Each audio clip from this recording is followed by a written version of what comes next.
बिस्मिल्लाहिर्रहमानिर्रहीम। अस्सलामु अलैकुम प्यारे दोस्तों, मैं हूं कासिम इस्लामिक मालूमात 92 चैनल की तरफ से। दोस्तों, आज का हमारा टॉपिक है मेंढक के बारे में दिलचस्प मालूमात। आज आप इस वीडियो में जानेंगे मेंढक के बारे में ऐसे अजायबात जो आपने कभी नहीं सुने, और इसके अलावा आप जानेंगे इस वीडियो में कि मेंढक से हम क्या क्या फ़वाइद हासिल कर सकते हैं। माहिरीन का कहना है मेंढक की बहुत सारी किस्में हैं। बाज़ मेंढक जहरीले होते हैं और बाज़ मेंढक जहरीले नहीं होते, और जो मेंढक जहरीले होते हैं इनके जिस्म से जहर खारिज होती है। अगर इंसान इसको हाथ में पकड़ ले तो उसके जहर से हलाक हो सकता है। पहले के लोग मेंढक के जहर को जंगों में इस्तेमाल किया करते थे। अपने तीरों पर मेंढक का जहर लगा के उसको अपने हथियार के तौर पर इस्तेमाल किया करते थे।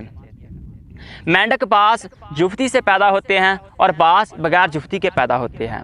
और जो मेंढक बगैर जुफ्ती के पैदा होते हैं वो इस तरह कि जिन तालाबों में या जिन गड्ढों में काफ़ी देर तक पानी खड़ा रहता है, तो जब काफ़ी देर तक पानी खड़ा रहता है तो उनकी बदबू की वजह से, गंदगी की वजह से मेंढक पैदा हो जाते हैं।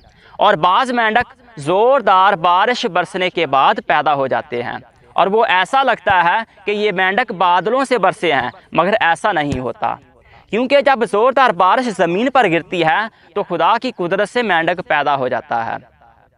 बाज़ मेंढक बोलते हैं और बाज़ मेंढक नहीं बोलते, और जो मेंढक बोलते हैं हदीस पाक में ये खुदा की तस्बीह कहा गया है। इसीलिए नबी करीम सल्लल्लाहु ताला अलैहि वसल्लम ने मेंढक के कत्ल से मना किया, और मेंढक खाना भी हराम है। मेंढक जब बोलता है, अगर इसकी आवाज़ सांप सुन ले तो वो फ़ौरन उसके पास पहुंचकर उस पर हमला करके उसको खा जाता है।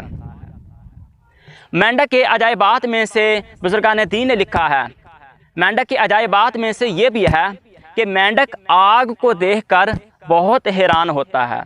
अगर बोल रहा हो तो आग को देखकर चुप हो जाता है। इसीलिए इमाम मोहम्मद बिन ज़करिया राज़ी रहमतुल्लाहि ताला अलैह कहते हैं कि जिस तालाब में या जिस गड्ढे में मेंढकों की काफ़ी कसरत से आवाज़ें आ रही हों, तो उस तालाब के पास या उस गड्ढे के पास चराग जलाकर रख दिया जाए तो वो मेंढक चुप हो जाते हैं, दोबारा नहीं बोलेंगे।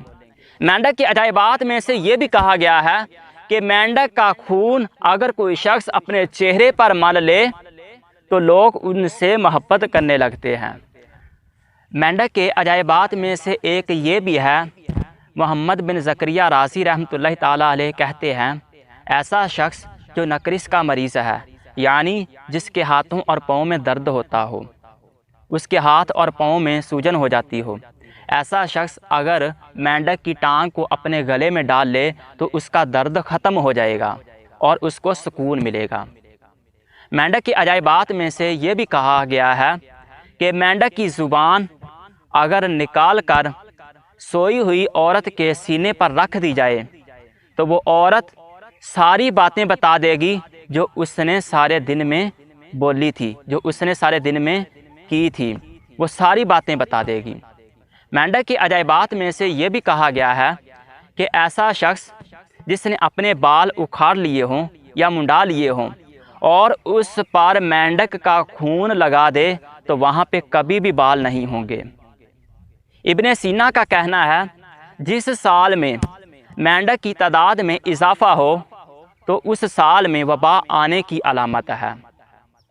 मेंढक के अजायबात में से ये भी कहा गया है, अगर मेंढक को शराब में डाल दिया जाए जो खालिस हो तो मेंढक मर जाता है, और फिर उस मेंढक को निकाल कर साफ पानी में डाल दिया जाए तो वो मरा हुआ मेंढक ज़िंदा हो जाता है। प्यारे दोस्तों, ये थी हमारी वीडियो। इस तरह की मज़ीद दिलचस्प मालूमात हासिल करने के लिए हमारे चैनल को सब्सक्राइब कीजिएगा, हमारी वीडियो को लाइक और शेयर कीजिएगा। अब मैं इजाज़त चाहता हूँ, आप मिलते हैं नेक्स्ट वीडियो।